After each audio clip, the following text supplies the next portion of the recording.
Allez, soyons. Il y a vraiment des gens qui vont venir un samedi. Bon, alors l'idée, bon, c'est de te montrer un peu aussi. On sait jamais. Donc là, je vais installer sur ma machine. Il faut déjà avoir Docker d'installer. Docker Desktop. Bon, il n'y a rien de compliqué, hein. Tu fais suivant et ça t'installe Docker Desktop. Tu me dis si c'est insuivable, hein. Ouais? Ok. Donc, une fois que t'es enregistré chez eux, tu peux avoir, t'as fait les formations, tout ça, tu peux avoir des liens pour télécharger les sources. Tu télécharges la source. Ça, c'est vraiment pour ta machine, pour faire du Docker. Donc là, hop, tu télécharges Docker Visual Core.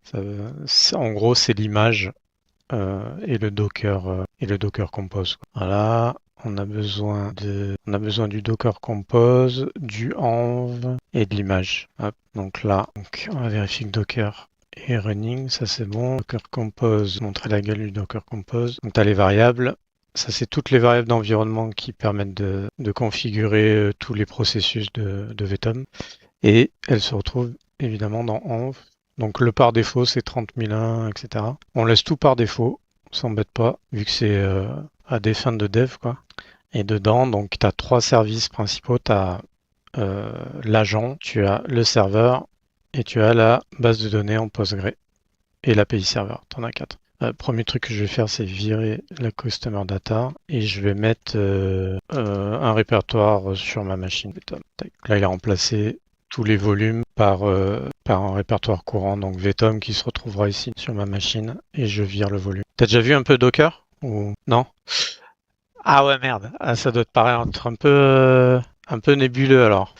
Alors Docker, en fait, ça te permet de mettre toutes les librairies dans un conteneur et que ton application, elle tourne sans avoir besoin d'autre chose, tu vois. Et ça tourne par-dessus ta machine ou ta VM. C'est pas vraiment une VM, c'est au-dessus, quoi. C'est des couches au-dessus. Voilà. Bon. Du coup, tu décris avec Docker Compose, l'avantage c'est que tu décris tes services avec des mots-clés et valeurs. Et voilà, l'idée en fait c'est de lancer rapidement là pour les besoins de démo sur ta machine sans avoir à installer vraiment physiquement sur ta machine. Après tu peux virer les conteneurs et hop c'est comme s'il y avait rien eu, c'est l'avantage. Donc par exemple tu as Docker Compose up-d qui va prendre ce Docker Compose là, prendre tout ce que tu lui as décrit et le monter en machine. -d, c'est juste qu'il fait en arrière-plan. D'ailleurs, on n'est pas obligé de faire en arrière, pas mettre -, tu vois un petit peu ce que ça donne. Voilà. Quand tu mets pas -d, tu vois, il t'affiche toutes les logs d'un coup. Donc là, il est en train de faire son petit business. Il écrit tous les services que tu as décrits. Il les crée. Chaque fois que tu vois ça, c'est un conteneur. Donc quand tu vas ici dans conteneur, là, dans Docker Desktop, tu vois, premier live, c'est mon répertoire. Et là, donc, il a créé le serveur, l'agent, la base de données et l'API serveur. Donc, ouais, VTOM, ça fonctionne sur un gros serveur et plusieurs agents sur les jobs que tu veux ordonnancer, sur ce que tu veux exécuter exactement. Donc le job, c'est l'unité la plus petite dans VTOM, c'est ce qui va te permettre de lancer des traitements. Une commande, une sauvegarde, tu vois, c'est vraiment l'unité, la base unitaire la plus proche de la machine, quoi, qui va lancer le job. Et c'est multiplateforme, donc tu peux avoir des agents Linux, Windows, tu peux en avoir sur même GCOS, enfin des trucs IBM, sur les grosses machines IBM aussi. Et là, sous Docker, bah, du coup, c'est des conteneurs Linux qu'il y a derrière. Quand tu regardes en fait ton Docker Compose, ici il prend une image, donc je sais pas si tu es familier avec les variables, mais en gros, ça c'est une variable et s'il connaît pas cette variable, il utilise ça quand tu mets un moins comme ça. Et ça, donc c'est la version. Et pareil, si t'as pas la version, il prend la test. Et tu l'as dans env, donc bah, c'est Apsys, Visual Core, Tom Core, Visual Tom. Et pourquoi là ça a marché, c'est vrai que j'ai pas montré, mais c'est que dans Docker Images, tu as des images de tout ce que tu as à faire tourner. Et c'est ce que je te disais, c'est que ça englobe toutes les librairies dont tu as besoin pour faire tourner ton conteneur, tes comptes. Et pour charger ce truc-là, en fait, c'est ce truc que j'ai dézippé au début, là, tu sais. Donc là, en fait, tu fais un docker load, et tu mets ça, voilà. Et là, si t'as pas ton image, il va loader le truc que tu as donné à Psys en fait. Et eux, comme ça, ils ont la certitude que ton truc il va marcher parce que c'est une image qu'eux ils ont testé, validé. C'est le gros avantage des conteneurs, c'est que tu builds ton truc, tu fais ton dev, et quand tu es prêt à pousser en prod ou ailleurs, quoi, t'as l'assurance que ça fonctionne n'importe où, tu vois. C'est déjà tout imbriqué, tout conteneurisé. Ben ouais, c'est ça. Tu t'as pas de phase de, enfin, ton test, tu le fais chez toi, quoi, en dev. Ouais, ouais. Ah, qu'est-ce qu'il me dit là? C'est pas load? Attends, hein, je vérifie un truc. Docker load. Ah, mais is revealed for future use. Non, c'est ça. Attends. Ah ouais, mais si je mets pas la bonne, c'est sûr. Ça, c'était mon truc. C'est ça, c'est le truc qu'ils t'ont fourni, mais c'est ça. Tac. Bon, bien sûr, moi, je l'avais déjà. Hein. Je sais pas si c'est que j'enregistre en même temps, mais c'est un peu long. En même temps, c'est des images ouais, qui sont quand même pas si petites que ça, tu vois. 2 Go 5, on sait faire. Donc, pendant que ça charge, je t'expliquer d'autres trucs. Une fois que ça s'est chargé, donc il y a un service qui s'appelle API Server. Voilà, maintenant, tout ce qu'ils vont faire à l'avenir, parce qu'avant, tu avais un client lourd, là, mais tout ce qu'ils vont faire à l'avenir, c'est passer par un client léger. Et donc, ils ont besoin de ce service-là pour communiquer avec la base de données et faire tout ce qu'il y a à faire quoi, sur le produit, donc pour le gérer la nuit. Et donc, c'est le port 30002 par défaut. Donc là, comme je l'ai déjà démarré, en théorie, si tu viens sur localhost X, ça c'est le client léger, ça ressemble à ça. Par défaut, tu as un truc TomTom, entrée c'est de G. Voilà, on s'en fout, mais en prod, évidemment, tu laisses pas le truc par défaut, quoi. Voilà à quoi ça ressemble. Donc tu peux gérer aussi donc tout ce qui est utilisateur, etc. dans la gestion d'accès. Je pourrais même en théorie t'ouvrir sur ma box le port 30002, le rediriger en attache sur ma machine et ça, tu pourrais te connecter, quoi. Max, faire de l'authentification LDAP, là c'est pas con. Et donc tu as toujours un utilisateur associé à un profil et c'est ce profil qui va te donner tel ou tel droit. Juste pour te montrer la tête, vraiment tout ce qu'il y a comme objet dans VTOM, tu peux dire ça t'as accès, ça t'as pas accès. T'as accès en écriture ou en lecture ou les deux. Voilà, voilà. Tu crées ton profil comme tu veux. Tu peux dire par exemple, ce qu'on fait souvent, c'est un profil de superviseur, quoi, superviseur. Et eux, en théorie, ils ont le droit, tu vois, qu'à de la lecture ou des actions de relance. Ou par exemple, ils ont le droit de suivre, d'agir sur les agents. Mais en aucun cas, tu leur mettras l'écriture sur sur les objets de VTOM. Tu mets qu'en lecture. Après, tu vas avoir le profil admin, lui, il a droit à tout. Après, tu peux avoir, par exemple, si je gérais plusieurs BU, je pourrais dire tel BU a le droit d'écriture-lecture sur son environnement à elle, mais elle n'a pas le droit de voir l'environnement de son voisin, quoi. Tu vois? Alors, tu joues sur les règles comme ça avec le profil. Bon, de toute façon, là, c'était pas l'objet, c'était juste pour te montrer à peu près. Donc, comment ça marche, VTOM? Tac. Il y a une espèce de hiérarchie. Donc, le plus gros conteneur, on va dire, c'est l'environnement. En général, ce qu'on fait, c'est on met une application, un domaine applicatif ou un domaine technique. Par exemple, les sauvegardes, tu vois. Ou tu peux approcher de plusieurs manières. Soit tu vas dire le système d'information des ressources humaines, tu l'appelles SIRH, et dans cet environnement-là, tu vas mettre que les jobs qui concernent le système d'information des ressources humaines, tu vois. Après, tu peux dire système des ressources RH, mais technique. Et dedans, tu auras les sauvegardes, les transformations la nuit pour aller sur BI, enfin que des trucs techniques, tu vois. Après, voilà. Moi, ce que je conseille souvent, c'est de mettre un environnement par application, par grosse application dans la boîte ou dans ton business unit. Donc, un environnement, ça a besoin d'une date. Il faut que je t'explique tout, c'est ouf. Donc, les dates, là. Une date, en fait, ça te permet de... Déjà, qu'est-ce que c'est un ordonnanceur? Je t'avais expliqué ou pas? Je me rappelle plus. Ah, pas que. Ouais, tu automatises des scripts de base de données, mais pas que.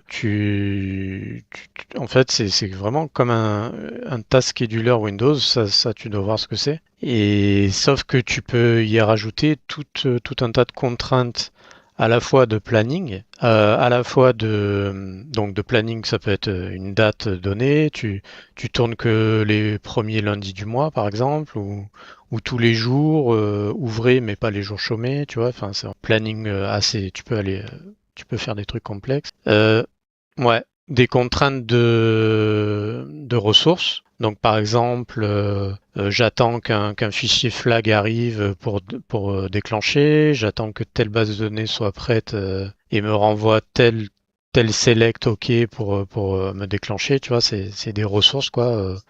Alors t'en as plein, t'as ressources fichiers, ressources poids, voilà, après il faut voir en détail, mais voilà.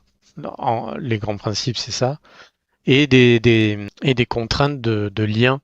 Donc tu peux dire, tu peux enchaîner en fait des jobs et dire, toi tu joues après tel job, après tel et tel job, tel ou tel job. Voilà, tu peux faire des liens logiques. Carrément, ouais, on va le voir après. Ouais, c'est ça. C'est le gros avantage de VTOM, c'est ça, c'est qu'il a une partie visuelle que d'autres n'ont pas ou qui ont raté leur coup, quoi, qui est pas très friendly. Alors que celui-là, tu mets n'importe quel mec qui a jamais vu VTOM, tu le mets devant, tu le formes un peu, c'est compréhensible direct, vraiment. Même un superviseur, il voit le truc. Ouais, ouais, c'est ça. Donc voilà, c'est le but. Enfin, eux, ils ont trouvé ça en tout cas d'être très graphique. Et t'arrives d'un coup d'œil à voir, bah ok, je comprends ce qu'on a voulu faire là. On attend que tel et tel job soit terminé avant de lancer tel et tel job. Et c'est bien visuel, tu as des liens entre eux. Bon, et tout ça pour dire que donc ça c'est l'ordonnancement. Et comment eux ils fonctionnent avec des systèmes de date. Tu peux en fait dans ton environnement avoir plusieurs applications bien sûr en sens VTOM. Donc tu as l'environnement, l'application, le job. Et l'application ça regroupe des jobs en fait plutôt de façon fonctionnelle, quoi. Tu regroupes, par exemple, tu veux faire un badge de nuit pour mettre à jour des utilisateurs, tu regroupes cette fonction-là va te prendre plusieurs jobs. Tu regroupes ça dans une application au sens VTOM. Et dans cette application-là, tu peux lui déterminer une date. Et pour pas, par exemple, tu vas faire donc ce truc-là de mise à jour des utilisateurs et tu vas faire une autre application de mise à jour des paiements, par exemple. Bon, c'est deux trucs qui n'ont rien à voir. Donc en fait, ce qu'on veut pas, c'est que l'une bloque l'autre. Donc ce que tu vas faire, c'est mettre deux dates d'exploitation différentes. Et comme ça, elles suivront leur plan indifféremment l'une de l'autre. Tu vois ce que je veux dire? C'est-à-dire que même si, voilà, indépendante, ouais. Même si la première elle plante, ta deuxième, elle va fonctionner parce qu'elle n'est pas sur le même plan. Et alors, tu as des systèmes de blocage en plus de date. Donc, par exemple, tu dois absolument que ton job y tourne pour mettre à jour les utilisateurs. Et si ça marche pas pour X ou Y raison, ça plante. Tu as envie de bloquer le truc avant d'envoyer un mail, par exemple. Sinon, tu te retrouves comme un couillon à envoyer un mail d'un truc qui a pas marché. Donc, et puis en plus, tu as besoin de la date du jour, par exemple. Donc, tu dois envoyer le mail chaque jour et ça doit correspondre à la date du jour qui t'a rattrapé, tu vois. Donc voilà, les dates permettent ça. Elles permettent de bloquer, par exemple, à aujourd'hui, même si ça plante, qu'on n'a pas résolu jusqu'à demain, tu vois, la date, elle reste au 04, 07. Voilà. Donc là, tu mets une date. Donc, hop, on va mettre par exemple SIRH la paye par exemple. Hop. Donc je t'explique pas tous les trucs, hein, mais tu as des systèmes de constants. Enfin, voilà, si je t'explique, vas-y. Type automatique, en fait, c'est avec rattrapage automatique. C'est que par exemple, ce que je te disais, la date elle est bloquée. On met 3 jours à résoudre le problème. Si ça reste comme ça, en fait, ce qu'il va faire, c'est que dès qu'on aura résolu le problème et que tous les jobs liés à cette date-là sont terminés, ça va basculer au 0,5 et pas à 3 jours plus tard. Tu vois, pas 3 jours plus tard, on serait par exemple le 7. Ça va pas basculer au 7 directement, ça va d'abord jouer le 5, puis le 6. Voilà. Et puis ça va. Voilà. C'est le truc de mettre rattrapage automatique. Si tu mets pas rattrapage automatique, eh ben il bascule directement au 7. Et quand on dit automatique, c'est j'attends que tous les jobs liés à cette date soient terminés. Enfin, soient statués. Pas forcément terminés, mais soient statués. Et dès que c'est statué, si on a dépassé donc l'heure minimum de bascule, là c'est 24, c'est au 5 par exemple, ça va basculer à J+1. Et ils ont fait un système, ça c'est pas très vieux, enfin ouais, si c'est moi qui suis vieux. Avant c'était obligatoirement minuit. Mais là maintenant ils ont fait des trucs pas mal, c'est que tu peux mettre par exemple à 2 heures du mat, bah, tu vas mettre 26 heures, tu vois, et ça basculera à 2 heures du matin. Voilà. Parce que t'as des jours, tu peux organiser tes journées d'exploitation de midi à midi, par exemple. Ce qui est, ça peut avoir un sens sur certains jobs, sur certains trucs, quoi, tu vois. Bon, ça, c'est la date automatique. Tu as des dates constantes. Alors, elle, carrément, elle bouge pas. Tu la fixes à une date particulière. Et là, bah, elle reste à cette date-là tant que tu la fais pas évoluer. Tu peux la faire évoluer avec des jobs, avec des commandes, voilà. Mais si tu fais rien, elle bouge pas. Même si tous tes jobs sont terminés. Statués. Il faut que j'arrête de dire terminé, c'est statué. Et puis tu as la système, donc celle-là qui est basée sur le jour J, quoi. Hop, donc bon, hop, de base on met auto. Donc là, pourquoi je suis obligé de la créer? En fait, je peux pas créer un environnement si j'ai pas un minimum d'objets valides. Voilà, je peux pas. Il a forcément besoin pour pouvoir créer un environnement d'une date, d'un calendrier, tout ce qu'a une étoile en fait. Utilisateur, queue batch et unité de soumission. Le reste c'est facultatif pour pouvoir. Donc calendrier, hop, c'est comme tu t'en doutes un calendrier. Là, je vais mettre par exemple jour ouvré, enfin jour férié quoi. Idéalement, on préfixe toujours. Après, tu as des règles de nommage selon les sociétés qui ont déterminé. Si tu arrives, toi, après la guerre, tu vois, bah, ils ont souvent des règles de nommage auxquelles il faut que tu te conformes, quoi. Par exemple. Donc là, tu détermines si tu mets des jours chômés. Quels sont tes jours chômés dans ton année? Donc, par exemple, le week-end et par exemple les jours fériés. Mais si, par exemple, je décoche ça, que les samedis sont ouvrés dans ma boîte, que j'ai besoin qu'il y ait des jobs qui soient ordonnancés le samedi, qui soient ouvrés, tu vois, je décoche et automatiquement tous les samedis apparaissent en vert. Ouais, tu peux vraiment agir là-dessus. Et en fait, tes formules de planning que je te disais tout à l'heure, là, les contraintes, elles ont besoin d'un calendrier pour calculer leurs formules. Par exemple, si tu dis le premier lundi ouvré du mois, il a besoin de se caler sur un calendrier que tu lui auras donné. Et il va tomber, par exemple, en janvier, sur le 5 janvier parce qu'il est vert, tu vois. S'il avait été férié, il serait allé au prochain, tu vois. Hop, donc là, je t'en dis pas plus, hein, c'est juste pour te montrer vite fait. Utilisateur, alors utilisateur, ben, c'est l'utilisateur qui va lancer in fine sur la machine le job ou la commande ou ce que tu veux, quoi. Donc, par exemple, VTOM. Souvent, quand tu installes un client, ça dépend comment tu l'installes, mais VTOM est disponible quand tu l'installes parce que dans la procédure, tu crées l'utilisateur VTOM. Et sur Windows, c'est un peu plus compliqué parce qu'en théorie, il y a rien, il y a pas de, enfin, c'est local system, quoi. Mais tu peux agir avec un système de fichiers ini. Tu peux déterminer un utilisateur, par exemple, qui aurait des droits spécifiques sur certains partages Windows, tu sais, en partage UNC, là, tu peux avoir besoin d'un utilisateur spécifique. Et dans ce cas-là, voilà, tu le configures. Mais sinon, si tu mets rien, même si je mets Tartampion et que je lance sur une machine Windows, ça marchera quand même parce que c'est local system. Mais sur Linux, par contre, il fait une substitution à chaque fois. Donc, il faut bien mettre le bon user à chaque fois. Ou mettre root, on ne sait pas, mais après, on peut avoir des cas où voilà, tu as une machine, il n'y a que root dessus, et ben voilà, bah, tu lances le job en route, quoi. La QBatch, c'est pas spécialement évident à appréhender, mais en gros, faut voir ça comme un script qui englobe le job que tu es en train de définir. Par exemple, tu veux lancer un job de sauvegarde, il va te lancer. C'est jamais qu'un script qui te met en forme des logs d'exécution avant, après, qui lance ta commande de sauvegarde, par exemple, et qui regarde si la fin d'exécution est OK, il va envoyer un truc à VTOM pour dire OK, c'est OK. Si c'est KO, il va envoyer un truc à VTOM pour dire c'est KO. Voilà, c'est ce qu'on appelle le tsend. C'est un petit binaire sur l'agent qui permet de communiquer avec le serveur pour dire tel job est OK, tel job est KO, et c'est comme ça qu'il statue ces jobs. Donc sur Linux, tu en as une de base qui est installée qui s'appelle QKSH.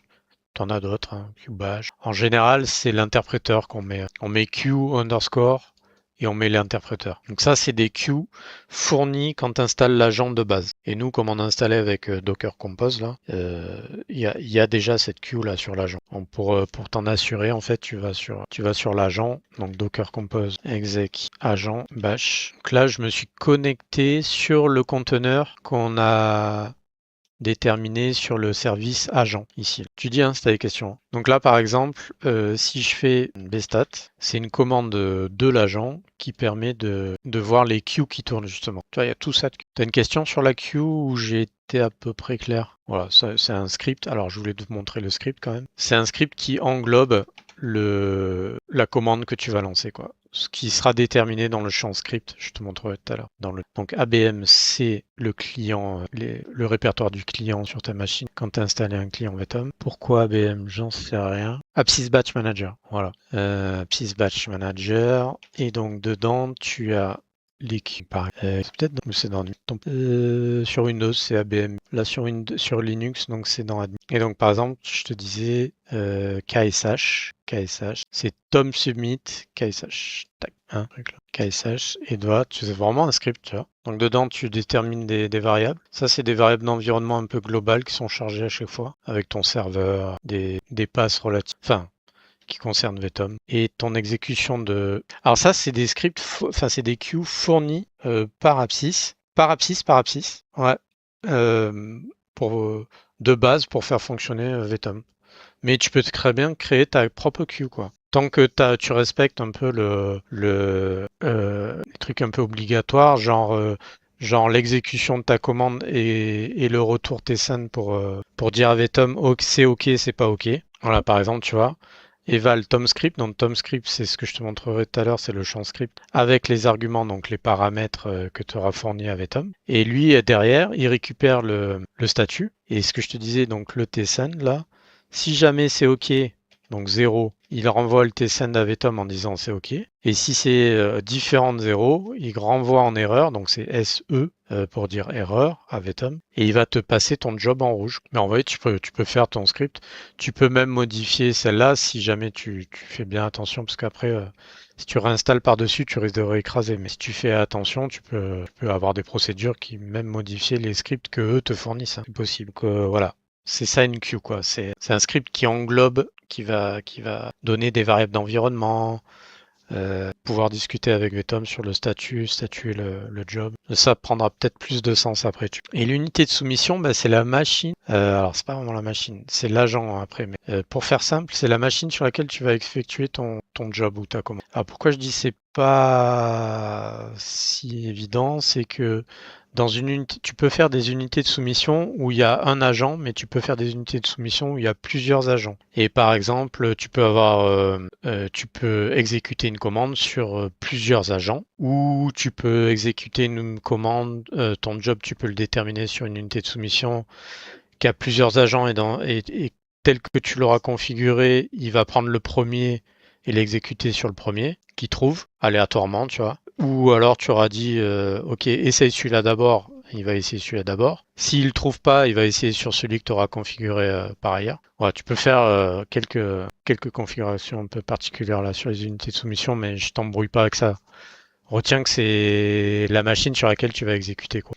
Donc par exemple, moi, mon truc qui s'appelle agent, ben je l'appelle agent, ma machine Docker là, ici. Donc je vais l'appeler agent. Et en même temps, je vais lui dire crée-moi automatiquement l'agent en mode one-to créer. Tac. Là, j'ai plus trop besoin de mettre quoi que ce soit d'autre. Juste le champ script pour expliquer vite fait. Alors, quand tu mets par exemple un chemin ici là, par exemple, je vais mettre ça. Alors, faut pas oublier le slash à la fin parce que ça fait un peu n'importe quoi. C'est pour pouvoir faire des passes relatives. Donc, je vais te montrer quand on fera un job. Mais retiens ça, c'est ici que c'est déterminé. Ça te permet d'avoir un pass par défaut pour pouvoir faire après des passes relatives dans tes jobs. Donc là, je fais créer. Paf. Comme j'ai déterminé un agent d'agent, pourquoi il me le voit pas? Ah bah parce qu'il a pas créé. Ok, je pensais qu'il créait automatiquement. C'est pas grave. Comme ça, tu vois. Donc à gauche ici, là, tu as le... Attends, je te montre. Tu viens ici, dans référentiel, tu as tous les objets de Vetom. Donc en fait, pourquoi je dis objet, c'est que chaque truc que je te parle depuis tout à l'heure, là, les calendriers, les queues, machin, c'est des objets qui se retrouvent dans leur base de données Postgre derrière. Donc voilà, c'est vraiment... tu as des tables exprès pour ça. Et là, on voit qu'il n'y a pas d'agent, donc c'est normal qu'ils ne le voient pas. Ça correspond au conteneur que tu as vu ici là. Pourquoi je l'appelle agent, c'est que dans Docker Compose, il prend le même nom que ton service. Donc, par exemple dans Docker Compose, oui voilà, tu vois le nom ici c'est le même en fait. Donc c'est dans son système interne, la Docker, dans son network, le DNS fait que agent est pingable, tu vois, ça correspondra à ce conteneur-là. Si tu fais un ping agent, bah, tu as ce conteneur. Donc là, le serveur, là, quand il communique, il va prendre agent, et donc c'est pour ça que j'ai mis agent dans le nom physique. Sinon, tu peux mettre l'IP aussi. Et je vais le mettre dans l'unité de soumission. Hop, tu dis stack, stack, voilà. Et là, normalement, c'est des agents. Voilà, on voit qu'il est démarré, tu vois. Alors le manager, c'est un truc, c'est quand il n'y a pas Docker Compose que tu as installé un peu classiquement, quoi. Tu peux installer un manager par-dessus ton client pour le manager. L'arrêter, le redémarrer, une mise à jour, voilà. Ouais. Installer, déployer des packages, voilà. Mais comme c'est Docker Compose, là, en fait, c'est tout en un. Donc, quand tu redéploies, en fait, tu redéploies ton image, ouais. Alors, on va arriver au croustillant. Donc ça, c'est l'environnement, partie graph. Et donc dedans, je te disais, donc tu regroupes tes jobs par application VTOM. On va passer en mode conception. On va créer une application qui va s'appeler par exemple gestion paye. Donc par défaut, il te met ce qu'il a de dispo. Moi, j'ai créé qu'une queue, qu'un utilisateur, donc par défaut, il te met ça. Mais si tu en as plusieurs, bien sûr, tu peux changer. Voilà, ouais. Voilà. Et c'est sur l'application que tu vas déterminer ta date d'exploitation, je parlais tout à l'heure là, et ta planification. Donc par exemple, tu peux dire, hop, je prends pas le planning, hop, il y a tout qui se décoche. En gros, elle se jouera jamais, quoi. Je vais mettre une petite formule. Je veux que tu te joues aujourd'hui égale premier jour ouvré du mois, par exemple. Parce que la paye, ça se fait... d'ailleurs, ce serait le dernier jour ouvré du mois. Tac. Erreur de syntaxe, ouvré. OK. Et là, tu vois, il se planifie que le dernier jour ouvré du mois. Right. Et si, et si au début... T'as pas forcément besoin de formule d'ailleurs. Tu peux dire, je vais me lancer tous les jours ouvrés. Donc tu coches que celle-là et il va prendre par rapport au calendrier les jours ouvrés. Si tu lui dis OK, mais je veux aussi le samedi, même si c'est chômé, tu vas cocher dans la case chômé, chaud, et hop, tous les samedis apparaissent en vert. Tu vois. Voilà. Bon, bref, tu peux être hyper fin sur voilà, le planning, c'est vraiment, tu peux faire des trucs. Et ce que je te disais, donc les contraintes, tu peux dire par exemple, ok, effectivement, je me joue le dernier jour ouvré du mois, mais seulement si j'ai une ressource texte qui dit ok, quoi. Par exemple, tes gestionnaires de paie, là, ils te disent, oh non, non, on peut pas, c'est nous qui... Ouais, il n'y a plus de sous, ouais.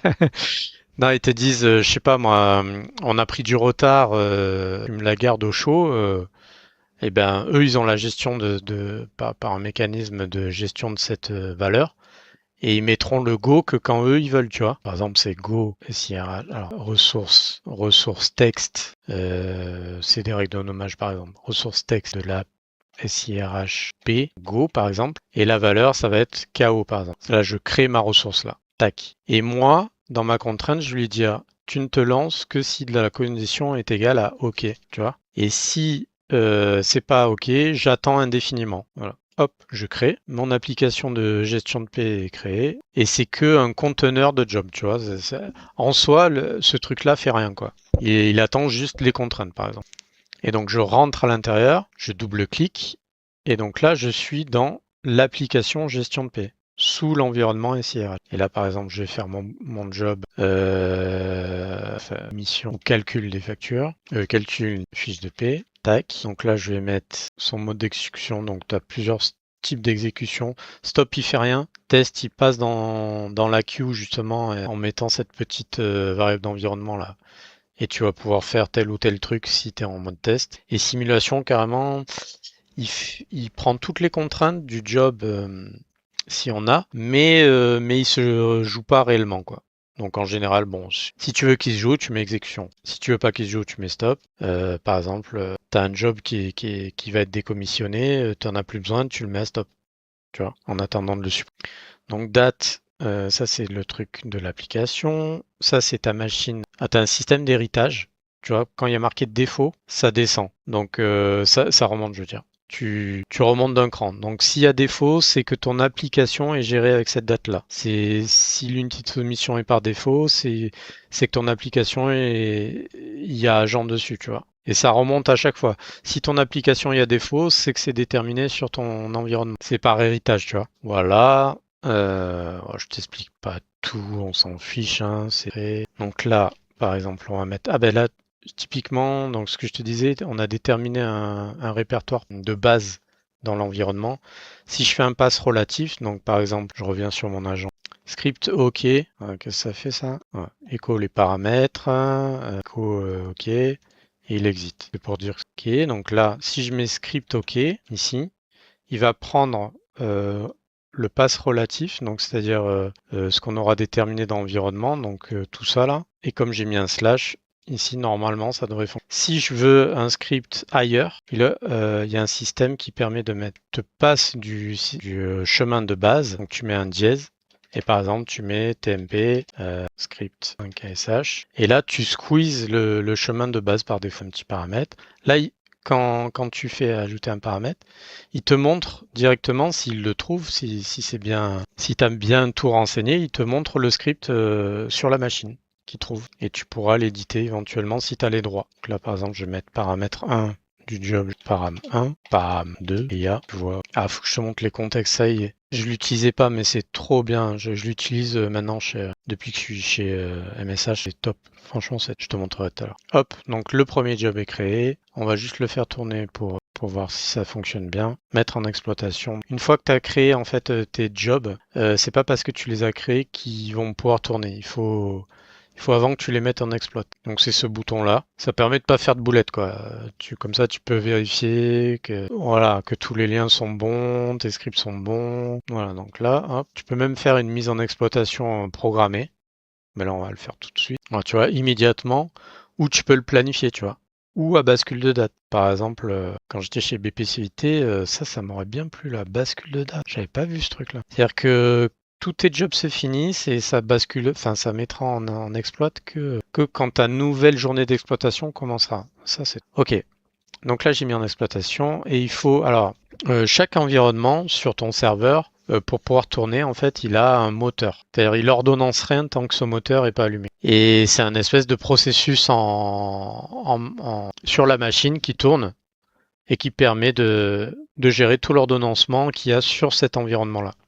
Donc là, quand je fais démarrer le moteur, en fait, ce qu'il va faire, c'est créer un processus sur le serveur qui correspond à tout l'ordonnancement d'SIRH. Voilà, si je vais sur, non pas agent, mais sur serveur, que je fais la vtping, c'est une commande vtom qui te permet de voir un peu le statut de ton serveur. Et notamment de savoir si tes engines, donc les engines c'est les moteurs, savoir s'ils sont running ou pas. Et là on voit bien qu'il est running, tu vois, parce que je viens de le démarrer. Si je fais stop, c'est que des commandes à connaître, hein, une fois que tu connais le produit, que tu es formé dessus, tu connais toutes ces commandes. stop SIRH, donc ça c'est le nom de mon environnement. Ça demande au serveur de stopper l'environnement. Et à partir du moment, voilà, si je refais un vtping, exactement, il est stop.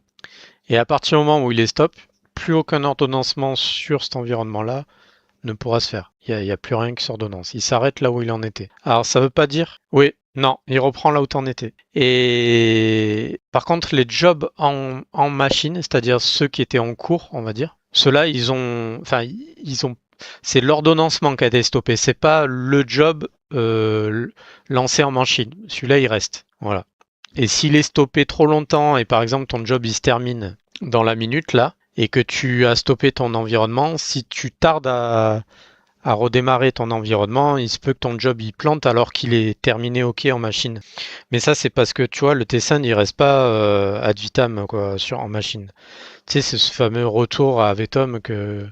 Ouais. Bon, ça, de toute façon, c'est des détails, hein, mais c'était juste pour te dire. Donc, start et CRH. Et là, si je refais un VT ping, tu vois, il est running. Voilà. Et on va revenir dans le suivi et non pas en conception. Donc, il faut vraiment bien comprendre ça. Dans VTOM, tu as le mode graphique qu'on appelle suivi et le mode conception où là, tu peux modifier des trucs. Et le mode suivi, c'est plus l'exploitation de regarder dans quel état sont tes jobs, relancer des jobs s'il faut relancer, tu vois. Ouais, ouais, ouais, un peu pareil, ouais. Donc là, on voit qu'il est marron. Alors, je suis habitué aux clients lourds, donc le marron, ça me crispe les yeux, mais qu'est-ce que tu veux, c'est comme ça. Donc marron, je pense que ça veut dire déplanifié. On doit voir ça dans suivi ou avenir, je sais pas. Suivi environnement, par exemple. Non, c'est pas ça que je voulais. Voilà. Ah, non planifié. Voilà, c'est ça.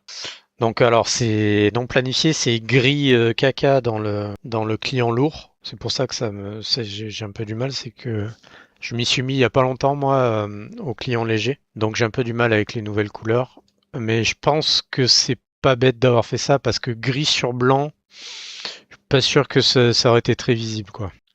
Donc ces statuts, qu'est-ce que ça veut dire? En erreur, j'imagine que tu comprends. C'est en erreur, quoi. En difficulté, ça veut pouvoir dire plusieurs choses. Ça peut vouloir dire que ton job il a pas pu se lancer, ou que l'agent est pas vraiment dispo, ou que ta queue est pleine, ou enfin, ça peut vouloir dire plein de trucs. Ouais, ah d'ailleurs, j'ai dit une connerie, non planifié, c'est blanc, c'est pas gris. Ah oui, alors non blanc sur blanc, ouais, je comprends vraiment pourquoi ils ont fait marron. Et déplanifié, donc ils ont fait, d'accord, c'est un peu bleu marine. Ok, donc ouais, non planifié, bah, c'est bien ce que ça veut dire, c'est que nous on l'a planifié le dernier jour ouvré du mois. Donc bah, non planifié, bah, ça veut dire qu'aujourd'hui, le 4-7, on n'est pas le dernier jour ouvré du mois, donc il se met non planifié. Il s'est pas joué en fait. Si tu veux, le moteur a évalué son planning. Le planning n'était pas bon. Il l'a mis à non planifié. Pour toute la journée, c'était chômé pour lui. Donc il a dit, ok, bon, bah, toi, je te joue pas. En cours, bah, c'est en cours. Déplanifié, en général, c'est quand tu as des contraintes qui n'ont pas été validées et que tu as dit que tu voulais que ça soit déplanifié. Une heure dépassée, une ressource pas valide, un lien en erreur et tu veux déplanifier le reste. Voilà. Avenir, bah, c'est qu'il est encore au plan et que potentiellement il peut se jouer. Terminé, bah, c'est qu'il est terminé et non planifié, donc ça c'est les statuts. Et donc quand tu vas dessus, par exemple si je change mon application, hop, je repasse en mode conception, éditer, et là le planning, au lieu de mettre, je sais plus ce que j'avais mis, mais au lieu de mettre dernier jour ouvré du mois, je peux modifier. Oh, ah punaise, je suis sur le job. L'appli ici. Donc là je remets en planning normal. Hop, donc il est bien plané. Ah non, je suis con. On est samedi. Hop, voilà. Là, il est bien vert. Donc si je remets à venir, quand je repasse, parce que c'est une action de pilotage. En gros, dis-toi que pilotage égale suivi et conception égale édition égale conception. Là, je force à venir. Alors tu peux tout annoter. Chaque fois que tu fais une action, tu peux annoter. Comme ça, les gens qui suivent après, qui passent derrière toi, ou que t'es plusieurs dans l'équipe de suivi, par exemple, bah, on peut voir pourquoi tu as fait ça, avoir une espèce de suivi bien comment. Par exemple, planning, hop, et quand je vais ici dans historique, je peux voir, tu vois, mon forcé à venir là, que je viens de faire, toutes les actions que tu fais sont répertoriées. Et donc du coup, je vais voir mon commentaire, changement de planning, tu vois. Hop. Donc là, il est encore à venir, donc jaune c'est à venir. Tu peux, quand tu comprends pas pourquoi ça part pas, ce que tu peux faire, parce qu'en théorie, ça devrait pas, admettons que tu te dises ça devrait partir, pourquoi il tourne pas? Tu fais clic droit, évaluation des contraintes, et il va te dire ce qui va pas. Donc la planification, elle est toute bonne. Tu vois, il met que des coches vertes, c'est ok. La fréquence, le planning, l'horaire. Les liens précédents, il n'y en a pas, donc c'est OK. Il te le passe en vert. Ah, par contre, ressource, tu vois, il te dit attention, je suis en attente indéfinie de la ressource qu'on avait déterminée qu'ils doivent mettre à OK. Voilà. Donc là, OK. Et il voit bien non valide, Donc si par exemple ta gestion de paye, elle vient avec son interface spécifiquement prévue pour qu'on aura déterminé là, elle va valoriser la ressource TAC. Ah ok, ça soit. Et là donc c'est le moteur, lui il a des putain, comment on appelle ça? Des routines qui font que il va voir, il va rechecker les contraintes assez souvent et dès que c'est bon, il va passer l'application à en cours. T'as vu elle est passée en bleu là? Hop, elle est verte. Donc ça veut dire que le job a tourné. Tu vas au job et tu peux voir les comptes rendus d'exécution. Donc tu vas dans historique et tu vas dans exécution et tu vois que ça a commencé à telle heure, terminé à telle heure, sur tel agent, job finish OK. Ça c'est le message. Et tu peux même voir donc la log d'exécution. Donc ça c'est ce qui est craché sur la sortie standard et sur la sortie erreur. Donc sortie standard c'est celle-là et celle-là. Et on retrouve bien donc le script qui a été exécuté avec les paramètres que je lui ai donnés tout à l'heure. Param1, param2, Luc et l'exit code. Voilà, tout bête. Et qu'est-ce que t'en penses? C'est pas compliqué, hein? Ouais. Ouais, non mais bon. Ouais. Et je trouve le produit vraiment visuel quoi. Et bien fou. Mais ouais. Donc là, tu vois, tu peux copier tes jobs. Par exemple, s'ils se ressemblent, tu copies carrément ton application et derrière, tu vas l'appeler geste, je sais pas moi, des factures. Hop. Derrière, mission facture au partenaire. D'ailleurs, ouais, pour que tu vois un petit peu comment ça s'enchaîne, donc tu peux faire des liens entre tes jobs ou tes applis. Par exemple, ça c'est la génération de la facture et ça c'est les missions en SFTP par exemple. Et évidemment, tu peux pas émettre avant de l'avoir généré, hein, ça paraît tout. Donc ce que tu vas faire, c'est que tu vas les relier entre elles. Ouais, alors les portes logiques sont assez simples, c'est des liens en fait. Bonne question, comment on fait? Je sais pas. Ça alors, comment on fait les liens? Choisir un type de lien. Oh, ça, je rentre pas dans les détails, hein, mais t'as différents types de liens, en gros, qui regardent l'état du parent.